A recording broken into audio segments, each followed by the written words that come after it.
একটা ট্রেন 1950 সালের যাত্রীসহ হারিয়ে যায়, যেন সময় গিলে খেয়েছে। আর এক গ্রাম যেখানে রাত নামলেই মানুষ হয়ে যায় পাথর। এগুলো গল্প না, বাস্তবের এমন 5টি ঘটনা নিয়ে আজকের ভিডিও, যেগুলো শুনলে আপনার বিশ্বাস ভাঙবে, গায়ের লোম খাড়া হয়ে যাবে। আর শেষের 3টি রহস্য এতটাই ভয়ঙ্কর যে মাথা কাজ করা বন্ধ হয়ে যাবে। তাই ভিডিওটা দেখে যান শেষ পর্যন্ত, কারণ এমন কিছুর জন্য আপনি মোটেও প্রস্তুত নয়। মেক্সিকোর হারিয়ে যাওয়া ট্রেন। 1950 সালে মেক্সিকোর গুয়াদালাহারায় এক রহস্যজনক ঘটনা ঘটে। একটি যাত্রীবাহী ট্রেন স্টেশন থেকে রওনা হয়ে হঠাৎ করেই পুরোপুরি অদৃশ্য হয়ে যায়। ট্রেনটি 100 জনের বেশি যাত্রী নিয়ে রওনা হয়েছিল, কিন্তু মাঝপথে কোনো ধ্বংসাবশেষ, লাইনচ্যুতি বা দুর্ঘটনার চিহ্ন ছাড়াই হাওয়ার মতো মিলিয়ে যায়। বছরের পর বছর ধরে সরকার ও তদন্তকারীরা খুঁজে ফিরেছে ট্রেনটির কুল কিনারা, কিন্তু আজও এই ঘটনা ঘিরে রহস্যের কুয়াশা কাটেনি। কেউ বলেন এটি টাইম ট্রাভেল, কেউ বিশ্বাস করেন প্যারালাল ডাইমেনশন, আবার অনেকেই এটিকে ভূতের কাজ বলেই মনে করেন। 75 বছর পার হলেও প্রশ্নটা আজও আগের মতোই তাজা। সেই ট্রেনটা গেল কোথায়?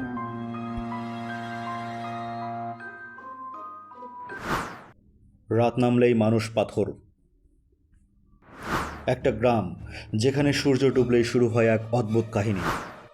মানুষ ধীরে ধীরে পরিণত হয় পাথরে। ভারতের উত্তরে হিমালয়ের কোল ঘেঁষা এক গ্রামে এমনই রহস্যময় ঘটনা ঘটে প্রতিদিন।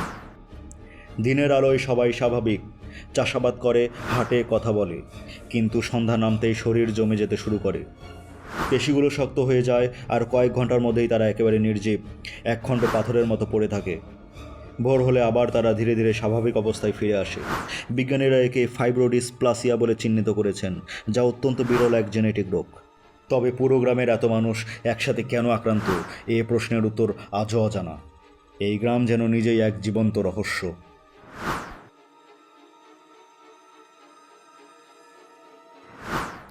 প্লেন ফিরে এলো 37 বছর পর। 1955 সালের 2 জুলাই নিউ ইয়র্ক থেকে 57 জন যাত্রী নিয়ে উড়ল ফ্লাইট 914, গন্তব্য মিয়ামি। সব ঠিকঠাকই চলছিল, হঠাৎই মাঝ আকাশ থেকে একদম গায়েব। রাডারে নেই, টাওয়ারে নেই, খোঁজ নেই, যেন আকাশে গিলে ফেলো প্লেনটাকে। সেই সময় সবাই ধরে নিয়েছিল এটা নিছকই একটি দুর্ঘটনা, হয়তো সমুদ্রে ভেঙে পড়েছে, কেস ক্লোজড।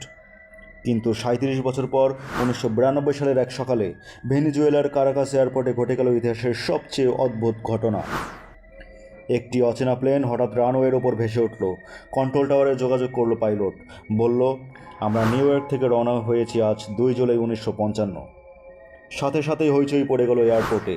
চেক করেও দেখা গেল এই প্লেন, এই নাম্বার, এই ক্রু সব মিলে যাচ্ছে সেই হারিয়ে যাওয়া ফ্লাইট 914 এর সঙ্গে। যাত্রীরা জানায় তারা মাত্র কয়েক মিনিট আকাশে ছিল। 37 বছর তারা কোথায় ছিল, কিভাবে এলো, সেটা কেউই জানে না। আর ভয়ঙ্কর বিষয় হলো, এই প্লেনটাও কিছুক্ষণের মধ্যেই আবার উড়াল দিল, এরপর আর কখনো দেখা যায়নি।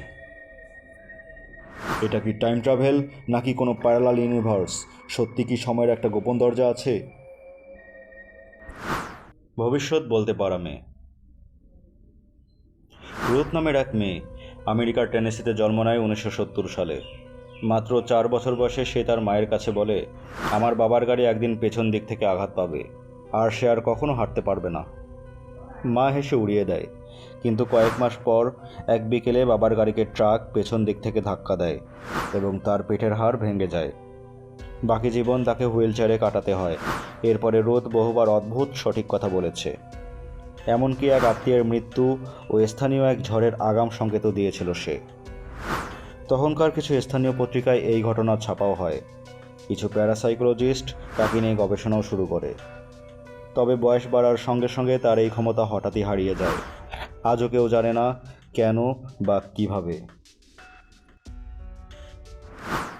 মৃত ব্যক্তি থেকে পাওয়া ফোন কল।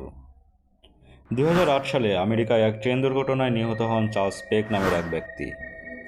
কিন্তু তার মৃত্যুর প্রায় 1 ঘন্টা পর থেকে তার পরিবার ও কাছের মানুষেরা একে একে ফোন কল পেতে থাকে চার্লসের নাম্বার থেকেই।